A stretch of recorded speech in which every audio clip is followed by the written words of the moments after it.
The 6th, Message of the Holy Father for the World Social Communications Day. Theme, Social Communications and Evangelization in Today's World. Dear brothers and sons, and all men of good will, yet once more we are pleased to address a special message to you on the occasion of World Communications Day, the celebration of which was instituted by the Second Ecumenical Vatican Council.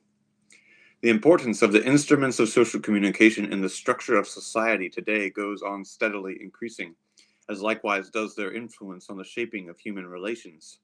Conscious of this growing importance, we reiterate our firm conviction that all men are called to offer their own contribution in the field of media, in such a way that all become involved in communication in one way or another, each according to his own particular circumstances.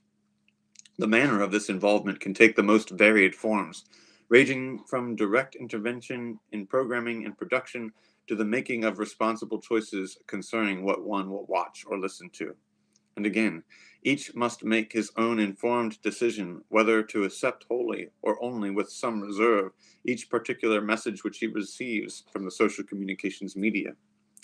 We hold, too, that Christians in particular are bound to keep themselves alert always in relation to the media, ready to make fresh evaluations with each new advance in the field, quick to establish updated criteria and thus keep pace with new demands as these present themselves.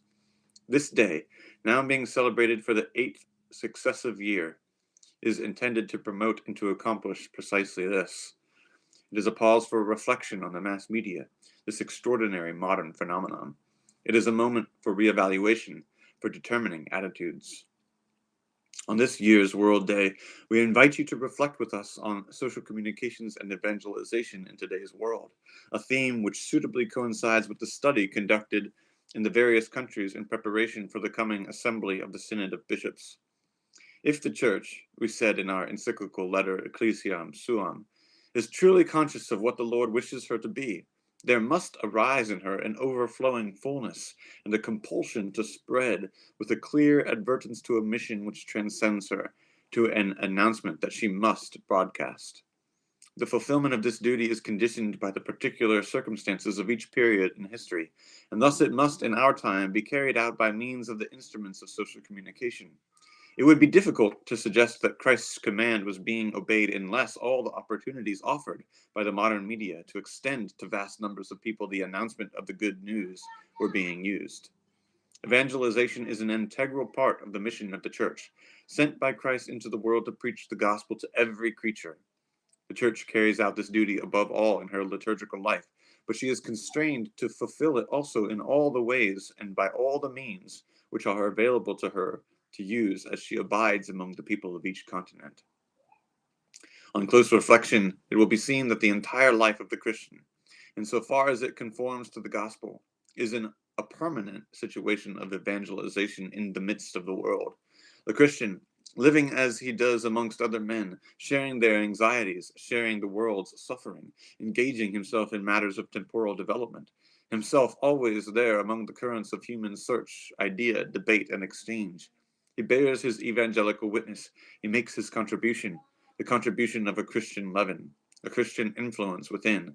And in the social communications world, this Christian influence finds a vast perspective and assumes an enormous importance.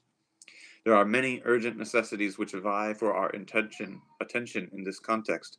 For one, there is the need to set the contemporary vehicles of information and allied services along a line of development which will facilitate the diffusion of the good news and create a favorable climate for the strengthening of concepts such as the dignity of the human person, justice, universal brotherhood, values which make it easier for a man to understand his own true vocation, and which at the same time open the way to a constructive dialogue with others and to union with God.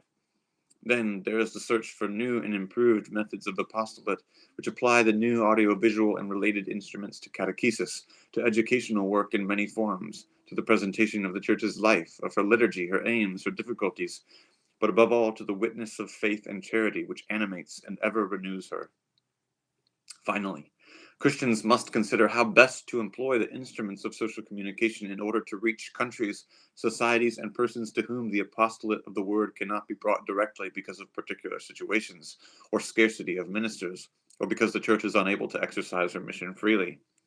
We are well aware of the efforts which are in fact being made, and of the research which is being conducted, even if not yet sufficiently advanced, to find solutions to these various problems, thanks to the generous and solid work of bishops, priests, religious, and of well-qualified laymen and women full of high purpose.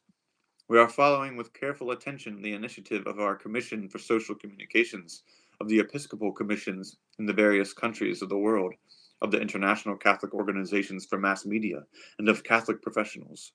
We know very well the difficulties which they are encountering, in some cases because of local conditions, in others because of limited resources, in all to some extent because it is new ground which they are breaking. We address to them our word of comfort and encouragement.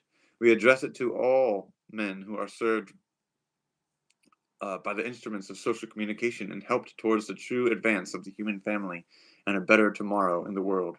We impart to all our special apostolic blessing. From the Vatican, 16th of May, 1974.